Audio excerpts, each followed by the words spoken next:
My name is Hans Baur, General der Fliegerstaffel, SS Gruppenführer, personal pilot to the Führer of the German Reich. For 10 years I flew him everywhere, from the smallest grass strip in Bavaria to the snows of Lapland, from the burning sands of Libya to the frozen runways outside Moscow. I was the only man in the world who could tell Adolf Hitler no when it came to flying. And on the 30th of April 1945, in a concrete tomb beneath the Reich Chancellery, he looked me in the eye and gave me the last order he ever gave anyone. Shoot yourself, Baur. The Reich is finished. This is the story of how I came to be there, and how I walked out alive when almost everyone else did not. I was born on the 19th of June, 1897 in Ampfing, Bavaria. My father was a simple postman. From the moment I saw my first aircraft in 1910, I knew I belonged in the sky. World War I gave me my wings. I flew 2-seaters on the Western Front, ended the war with 8 confirmed victories, and the Bavarian Military Merit Cross. After Versailles stripped Germany of her air force, I flew mail routes for Deutsche Lufthansa, Berlin to Munich, Munich to Rome, Rome to Barcelona. I flew the first regular passenger service to Moscow in 1928. I knew every airfield in Europe by heart. In the summer of 1932, I was summoned to Berlin. A new passenger wanted the best pilot in Germany. His name was Adolf Hitler. He was still only the leader of the NSDAP, but he was already flying more miles than any politician in Europe. He hated trains, said they made him sick. He needed a man who could land a Junkers on a cow pasture at night and take off again before the police arrived. That man was me. Our first flight together was Munich to Berlin, 14 February 1933. He climbed aboard my Ju-52 Immelmann II, wearing a leather trench coat and carrying only a small briefcase. No bodyguards on that first trip. He sat directly behind me in the cockpit, something no one else ever did. As we taxied out, he leaned forward and asked in that soft Austrian accent, "Can you fly through clouds, Herr Baur?" I told him I could fly through anything God put in the sky. He smiled and said, "Good. From now on you fly only for me."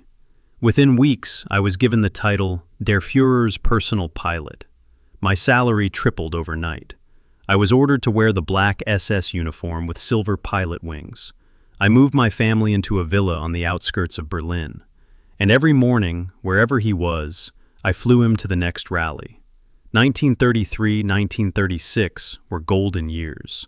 We flew the length and breadth of Germany in the Ju-52 D-2600, later renamed Adolf Hitler.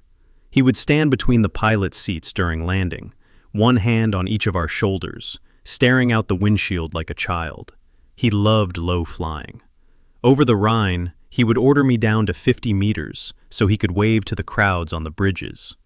Once, over Nuremberg in 1936, he made me circle the stadium 3 times at 200 feet while 250,000 people screamed his name. The aircraft shook with the roar. He turned to me with tears in his eyes and said, "Baur, do you see what we have done?" I flew him to Rome in May 1938 to meet Mussolini. I flew him to the Sudetenland in October. I flew him to Prague in March 1939. Each time the same ritual. He would walk down the steps, salute the honor guard, and then turn and wave up at me in the cockpit as if to say, "You brought me here, my friend." On the 1st of September 1939, I flew him from Berlin to the Eastern Front in a Focke-Wulf FW-200 Condor, the new 4-engine Immelmann III. We landed at a forward strip near Danzig. He stood on the wing and watched the Wehrmacht roll into Poland. That night he said to me, "Baur, the war has begun. From now on we will fly only where the fighting is." And so we did. 1940, France in 21 days. I flew him to the Compiègne forest to accept the French surrender, in the same railway carriage used in 1918. He danced a little jig on the platform when he came out. 1941, Barbarossa. I flew him to the Wolfschanze in East Prussia, then to Uman, then to Mariupol. In October, we landed on a frozen lake outside Moscow. The temperature was -42 degrees Celsius. The Condor's engines froze solid. We had to burn fires under them for 8 hours before we could take off again. 1942, North Africa. I flew him to Libya to visit Rommel. The desert heat warped the wings. We had to fly at night to avoid British fighters. 1943. the year everything began to crack. On the 20th of July, I was scheduled to fly him from Rastenburg back to Berlin. The Stauffenberg bomb exploded while my Condor was being refueled. If the meeting had ended 15 minutes earlier, I would have been in the air with him when the bomb went off. He came running out of the bunker, hair singed, uniform torn, eyes wild. He grabbed me by the shoulders and screamed, "Baur, they tried to kill me, my own officers." From that day on, he never trusted anyone again, except perhaps me. By 1944, I had logged over 5,000 hours flying the Führer. I had been shot at by British Hurricanes over the Channel, by Soviet Yak fighters over Stalingrad, by American P-51s over the Ruhr. I had landed on roads, on beaches, on frozen rivers. I had been awarded the Knight's Cross with oak leaves, the only pilot in the Luftwaffe to receive it while still flying transport missions. By the winter of 1944, the skies over Germany belonged to the enemy. The Allied fighter sweeps were relentless. Every flight was a gamble. Yet the Führer still insisted on flying. He said the German people needed to see him. He said the front soldiers needed to know he was sharing their danger. I told him the risk was insane. For the first time in 12 years, he overruled me. In November 1944, I flew him to the Western Front to visit Field Marshal von Rundstedt. We took off from Tempelhof in a Siebel FH-104, a small, twin-engine liaison aircraft I had chosen because it could land on any road. Over the Rhine, we were attacked by 8 P-51 Mustangs. I dove to treetop level, skimming the forests at 400 kilometers per hour. The gunners shot down one Mustang. The others broke off when we crossed the front line. When we landed, Hitler's hands were shaking. He said nothing. He simply patted my shoulder and walked away. Christmas 1944. The Ardennes offensive had begun. He summoned me to the Adlerhorst. He wanted to fly into the Bulge to inspire the troops. I refused. I told him the weather was impossible, and the airspace was saturated with American fighters. He stared at me for a long time, then nodded. It was the last time I ever said no to him. January 1945. The Red Army crossed the Oder. Berlin was now within artillery range. The Führer decided to return to the capital one last time.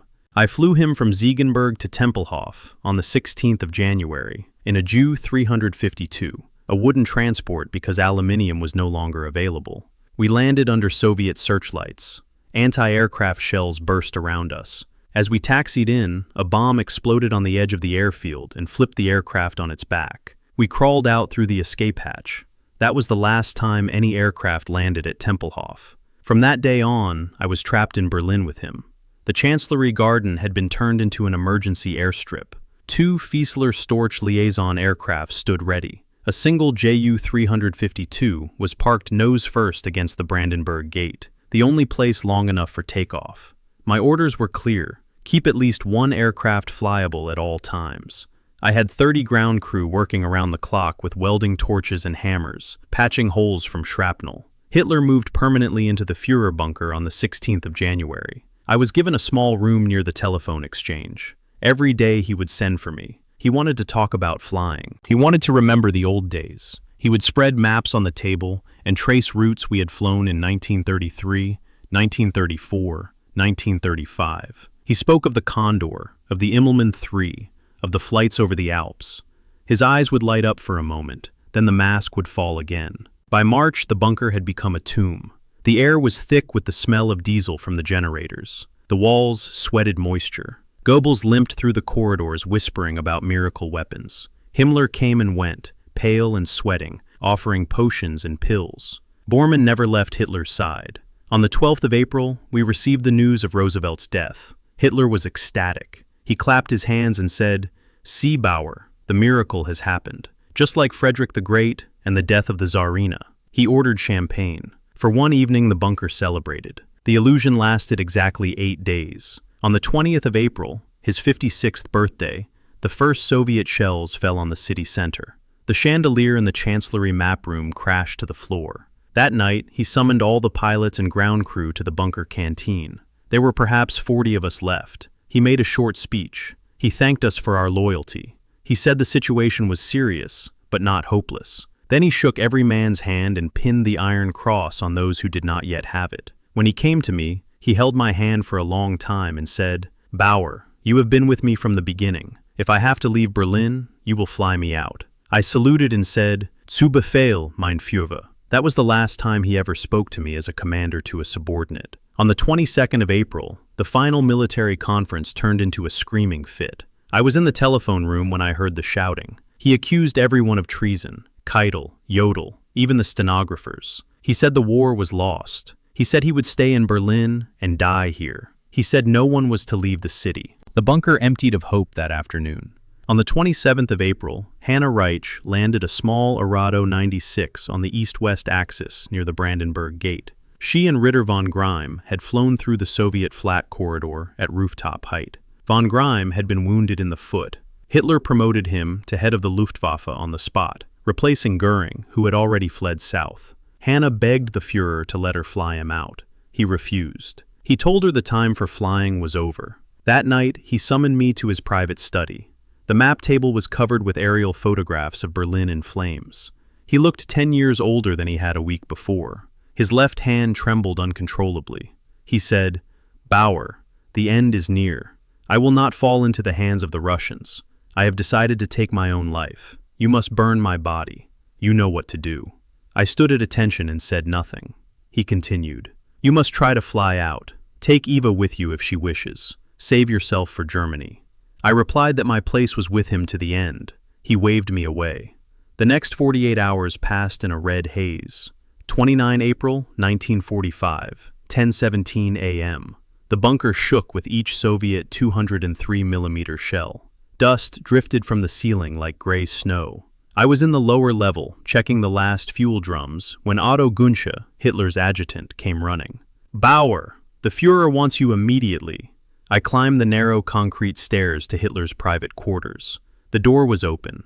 Inside stood Hitler, Eva Braun, Goebbels, Bormann, and General Krebs. Hitler looked like a corpse that had learned to walk. His face was gray, his eyes red-rimmed, his left arm hung limp. He motioned me in. "Baur," he said quietly. "The Russians are in the Potsdamer Platz. They will be here in hours. I have decided to end my life today. I will shoot myself at 15:30. Eva will take poison. Our bodies are to be burned in the garden. You know the procedure." He paused, then continued. "You are free to try to fly out. Take one of the Storka on the Tiergarten. The east-west axis is still open. I order you to live and tell the truth about what happened here." I saluted and said, "Mein Führer, I will stay with you to the end." He shook his head. "No, you have a wife and children. Go." Then he did something he had never done in 12 years. He embraced me. His body was shaking. He smelled of decay. At 1300, the civil marriage ceremony took place in the map room. A minor official named Walter Wagner, dragged in from the fighting, performed it. Eva wore a black silk dress. Hitler wore his field gray tunic. The ceremony lasted 3 minutes. Afterward, there was champagne and sandwiches. A strange, almost festive mood took hold. Someone put a gramophone record on, The Blue Danube. People danced in the corridors while the city burned above. At 1500, Hitler summoned me again, this time alone. He handed me a small photograph, the one taken in 1932 on our first flight together. On the back he had written, "To my loyal pilot and friend Hans Baur, Adolf Hitler, 3445. He said, "If you survive, give this to my sister Paula. Tell her I died as I lived, for Germany." Then he added, almost in a whisper, "And burn the body completely. I do not want to be exhibited like the tiger in the zoo." At 1525, he shook hands with Goebbels, Bormann, and the secretaries. He did not shake my hand again. He simply looked at me and nodded. I saluted and left the room. At 15:30 exactly, the shot. I was in the corridor when I heard it. A single, muffled crack. Günsche and Linge rushed past me into the study. I followed. Hitler sat slumped on the sofa, blood running from his right temple. Eva Braun lay beside him, legs drawn up, cyanosis on her lips from the cyanide. The room smelled of burnt almonds and gunpowder.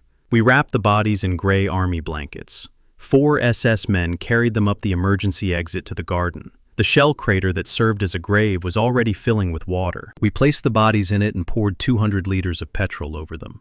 Heinz Ling lit a rag and threw it. The flames shot up. We stood at attention and raised our arms in the Hitler salute while the corpses burned. It took 4 hours and another 400 liters of petrol before there was nothing left but charred bones. That night, the breakout groups were formed.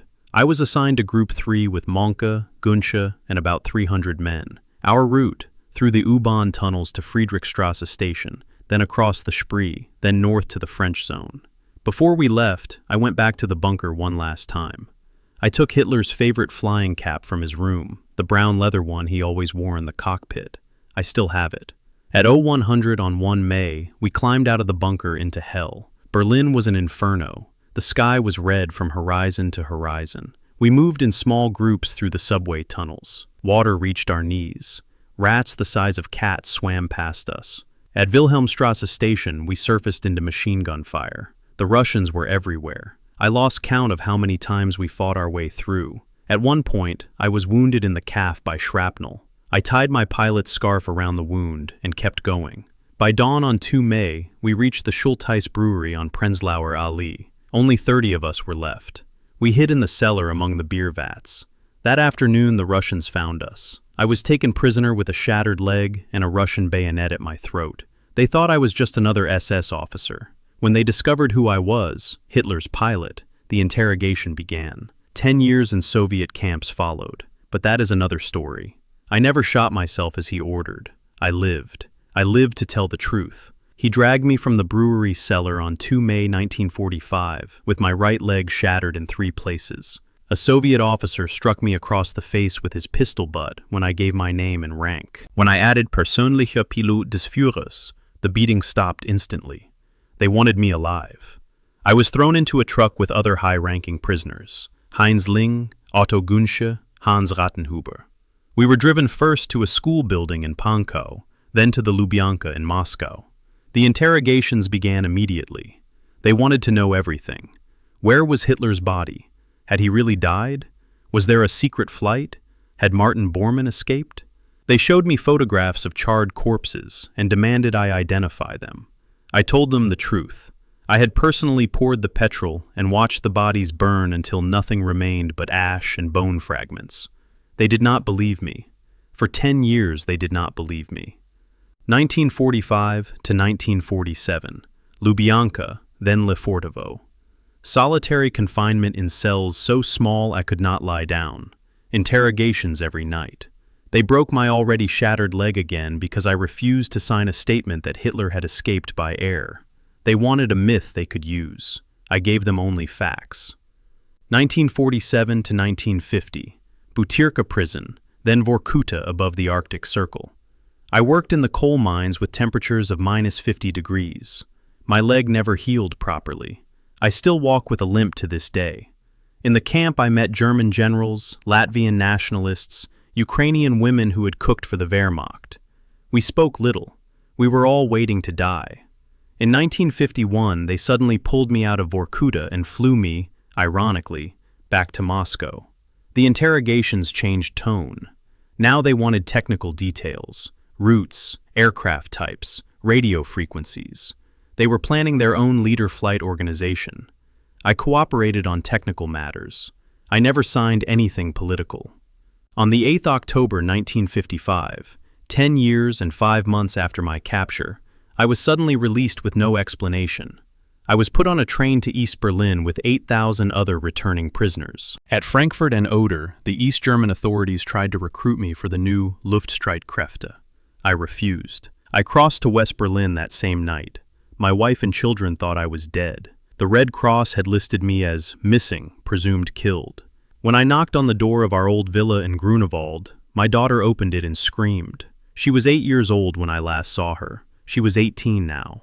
The Western Allies interrogated me for another year. British, American, French. They were gentler, but the questions were the same. I told them everything, exactly as I have told you here. In 1958, I published my memoir, Ich flog mächtige der Erde.